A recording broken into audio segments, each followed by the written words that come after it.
Alright, so this video is going to be about morals. Okay? Morals. And I'm not going to make a whole lot of assertions here.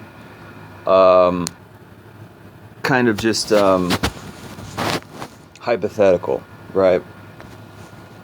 I am not a proponent of the fact that people say morals are subjective, never have been. I believe that we have to have morals in order for a society to be functioning somewhat normal. And I think that morals are a cornerstone in that aspect. I also think that our morals have been slowly eroding, probably for about the last 50 years. And I believe it's gotten worse and worse in ways. And it's interesting to see how, people have adapted to that. But I know in my 3 decades on this earth, what I've noticed that people who have good parents and a good home life generally tend to be able to, withstand negative things, right? Kids who have bad home lives usually grow up to do drugs or, not make that much money or not be well adjusted, have anger issues, get in trouble with the law, right? And that's statistically backed up, right? So home life is very important, but even in addition to that, you need to have quality morals. Morals need to be something that is instilled in the child. And what I see a lot is parents just kind of letting their kids go, right? Not really disciplining their kids. And even, of course, you have the stepdad scenario. I say stepdad because it's usually not stepmom, right? Women are usually, once they have the kid, generally women stick with the kid and they don't. It's usually the man who gives up on the scenario because, he just wanted to bang the girl and she just wanted to get pregnant and she had ulterior motives and he didn't want the kid, but she had 100% say over the kid. But then again, on the other hand, I've heard people say that, women are killing their kids a lot, and not just through abortion. And I have to look up those numbers, but I've heard that in the red pill community. I've heard guys say that women are the ones who kill their kids. I mean, you got Casey Anthony, right? There's others. But morals, your parents instilling morals in you is a strong foundation. I think that the American attitude is one of like, I know everything. You don't have to tell me, I'm smarter than you, screw you, and this type of dismissive attitude, right? Well, the people who are like that also, tend to have a lot of immoral actions, right? If we don't have morals, it's like what is our society founded on, right? Freedom, because I mean everything has to have some kind of law to it, so to speak, or philosophy to it, right? So what is American philosophy? Freedom, right? Free speech and freedom of capital to gain capital, right? Now these are good things, right? But wouldn't it be better if we had a moral code, right? People just don't talk about that. They don't, because America is such an immoral country. And you have to have morals in the first place to even see it. to even understand what that is, and many people just don't. Their parents just did not. All they really care about is money and freedom, right? Freedom to do what they want. If I want to go drink a beer, I can drink a beer. If I want to do this, right? And it's like, just because you can do something doesn't mean you should do something, you know? And I think that not many people are like that. People are really trying to, live for themselves. They're not really trying to, live for their future or live for others, right? They might be trying to live for their future in a way, like me, right? I want my future to be better, and usually it has to do with money. So how do I make my future better in a capitalist society? Well, I get more money, right? Then I can live nicer, then I can live more comfortable and screw anybody else. And it's just like, what is that attitude? That's just like, how could you not care about your neighbor? It's interesting to note in the Bible, which is a very moral book of Matthew, Mark, Luke, and John, full of morals. And this is Jesus, who's supposed to be God, giving you morals, right? Who's supposed to be our creator. So if he's our creator and he's giving people morals, or righteousness, so to speak, he's, in these Gospels, he says, the kingdom people, which is basically the believers or the children of God, they seek righteousness, right? So there's a big differentiation between the children of God, the kingdom people, the believers, and then the non-believers, right? So that's really a marked thing in the Gospels, is that there's this big divide between the believers and the non-believers. The believers seek righteousness, and then when he talks about the non-believers, he says they're children of serpents, they're sons of disobedience, right? Well, I argue and I say that you can see that play out in real life. You can witness that and experience that if you know what to look for. If you have that, if you go read the Gospels and you have that biblical foundation in your mind. When Jesus says, the kingdom people seek righteousness, right? What does that mean? It means there's something within them that wants to be righteous, that wants to be moral, he's laying out all these moral foundations if you read the Gospels. Not only in his words, but in his actions. What could be more moral than healing people? What could be more moral than absolving someone's debt?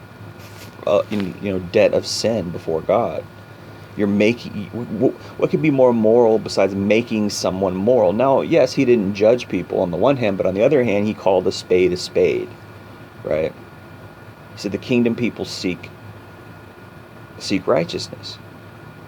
And then he says in John 17 and 18, which not a lot of people pay attention to, everybody's paying attention to John 3:16, but in John 3:17 and 18, he says, and this is the condemnation, that people love the darkness rather than the light. So there's still this divide. He's still illustrating this divide between the kingdom people and the sons of disobedience, or the unrighteous unbelievers, right? Well, technically, when you get into the biblical theology and really understand it, everyone is unrighteous, and that happened with the fall of man, the original sin. But some people will not accept Christ as their Savior.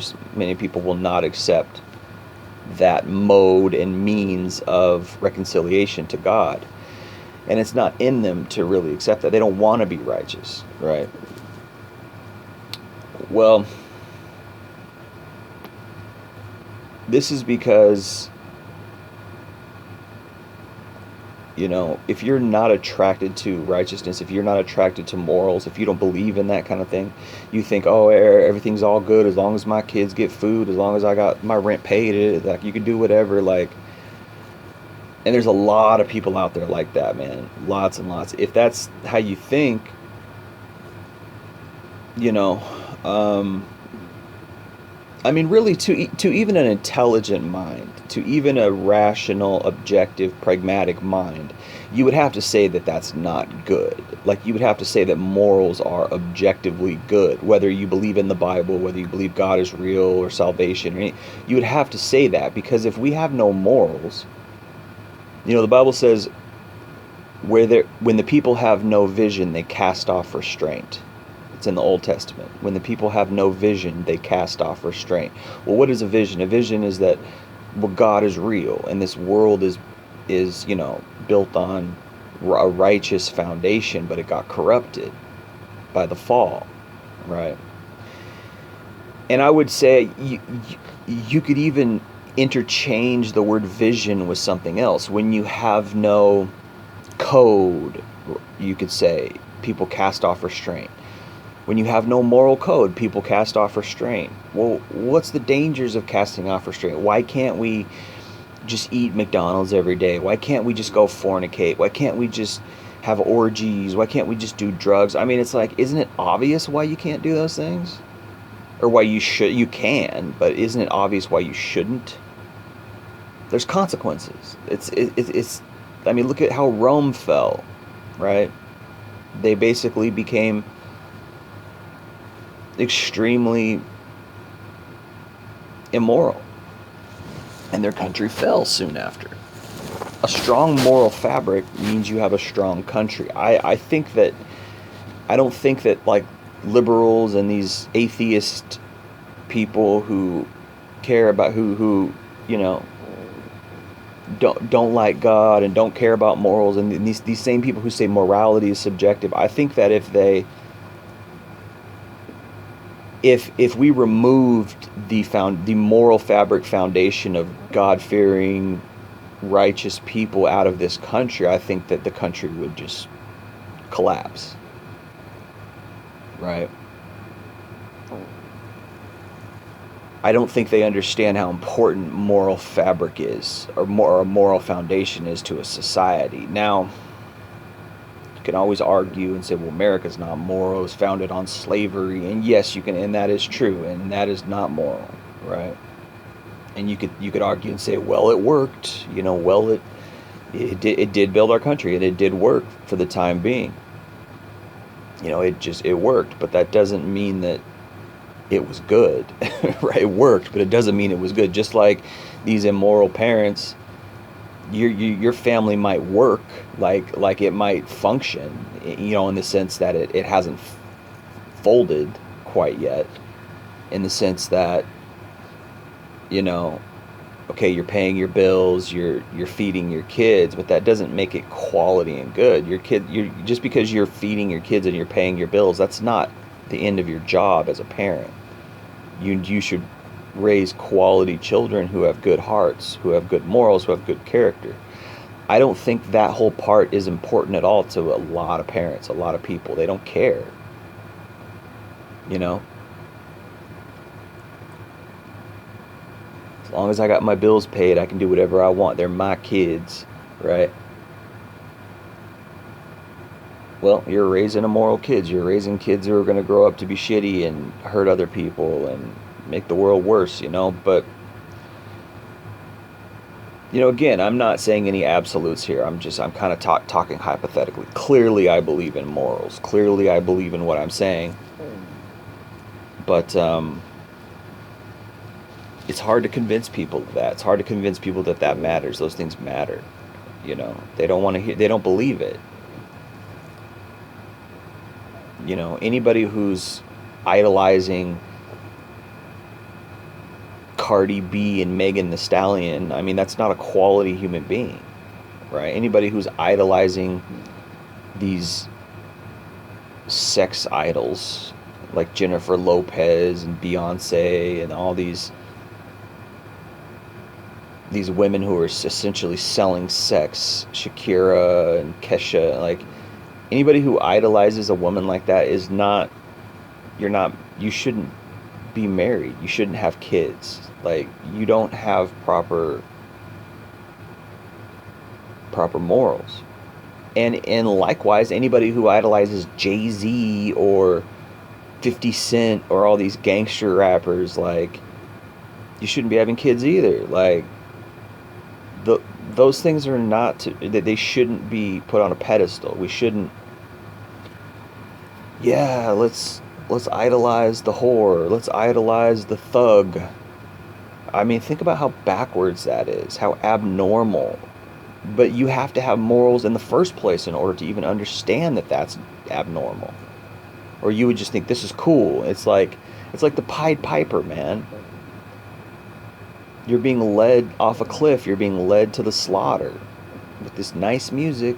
Sounds so cool. It sounds such a good song, right?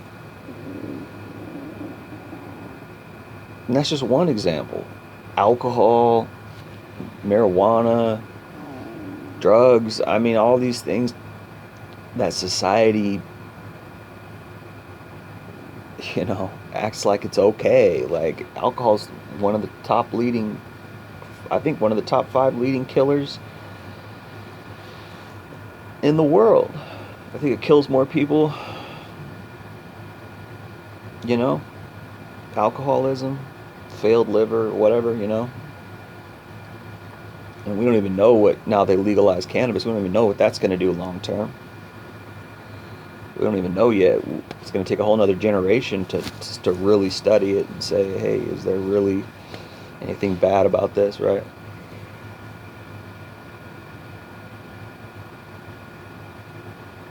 These are immoral things. These are things that ruin us. They ruin our character. Sex outside of marriage. Look at all the negatives. I could talk about that for days. STDs, unwanted kids, abortion, regret, depression, bad breakups, toxic character, toxic relationships. I mean, like, the list goes on. But it's like, everyone's just clueless. Like, oh yeah, it's all good. As long as you just keep on trucking, as long as you're pretty, as long as you got money, it's all good. And yet our society just gets shittier and shittier. And then we have someone like Donald Trump, who's our president, who's supposed to represent Christians, and look at the way he talks. Now, on the other hand, yeah, we have this evil conglomerate of people on the left, right, who are just, maybe they clean up good, but they're sicko liars underneath. I mean, we got a whole political system that's messed up. And then we wonder if our country's gonna survive, if our country's gonna be good. It's like, how could it, when it's being damaged from the top and the bottom? It's being damaged from all angles, from the inside out. Yeah, our politicians are corrupt, but how could we elect quality politicians if the fabric of if the moral fabric of our society is corroded? Naturally, an immoral society would produce immoral leaders. I mean, how many times has Donald Trump been accused of rape? He cheated on his wife with a porn star, paid her off. That's an immoral person who claims to be a Christian, and it's like, look at the way he talks. He's not repentant. He's not humble. He's a prideful, arrogant, and ironically, the people on the left, of course they recognize that, but they don't recognize their own hypocrisy, or they just willfully ignore it, which I think is the real truth. They willfully ignore it. How Joe Biden touches, little girls on video, and how immoral he is for taking bribes from China or whoever, through his son, and all this corruption. It's all corrupt. They're all corrupt. Both sides are corrupt. But we produce this. We produce a corrupt society because we have no morals, and we don't know what that is. We don't know how that is because our parents weren't that way. There has to be something that breaks the cycle. Somebody has to say, oh, wait a minute. There are morals. It is good to be a good person. It is, right?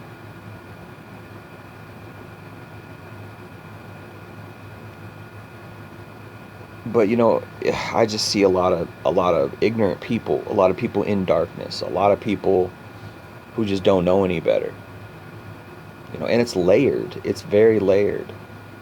It's convoluted. It's layered. It's not clear cut. Like somebody doing crack, like you really can't argue that that's good in any way because it's clearly extremely destructive.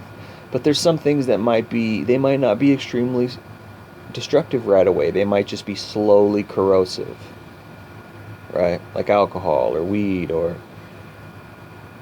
your immorality. Like it's just slowly corrosive and then on down the line, And that's the real insidious stuff because it's like crack. It's like, boom, it's wrong. Or like meth or something. Like, it's wrong. It's wrong. There's no getting around it. But somebody could argue and say, oh, I just like to have beers every weekend, a couple beers every weekend. Then eventually, slowly, it corrodes your liver. And you hit 60 and you got liver failure or you got cancer because you were slowly poisoning yourself. And I believe it's the same, with our heart, with our soul. Oh, I just like a little bit of Beyonce. Oh yeah, Kesha's for cool. And oh, I just sleep around sometimes. It's not all the time. Like slowly, you get worse. Or all it takes is one time too. But you're raising kids and acting like. I mean, like I would say one of the most important prerequisites for raising a kid would be morals. The parents having morals. And really it should start with the mother because women are the gatekeepers to sex, right? So if the mother is out sleeping around, like she's not, if the female's out sleeping around, she's not going to be a good mother.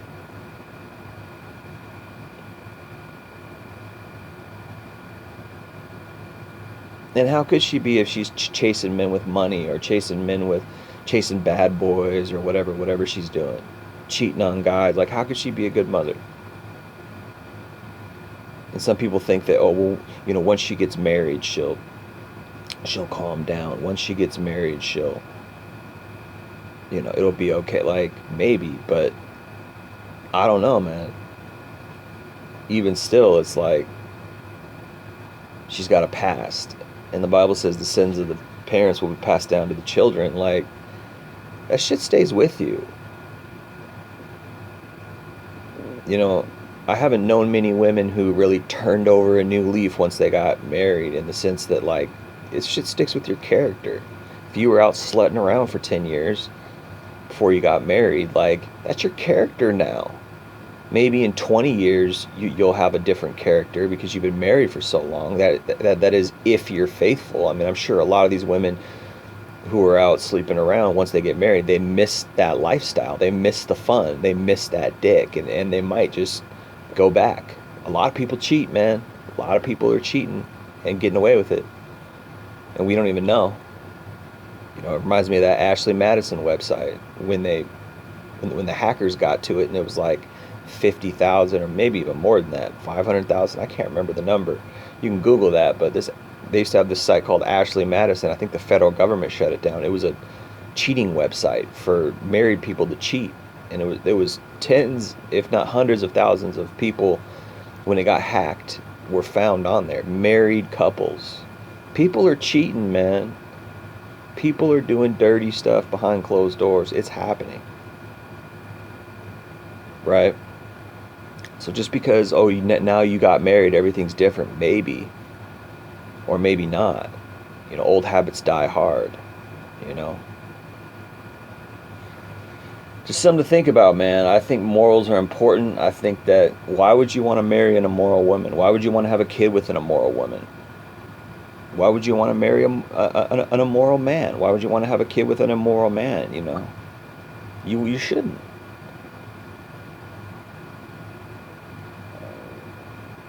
But, women are the gatekeepers to sex. So how many women are actually moral? How many women have saved themselves for marriage? Very, very low percentage. Women like sex just as much as men. The difference is they have a higher choosing standard. That's all. That's all. Don't think they aren't having it a lot more than us. Right? Something to think about, guys. I think morals are important, man. But anyway, appreciate you listening. It's been Jay Lee, Northwest Podcast.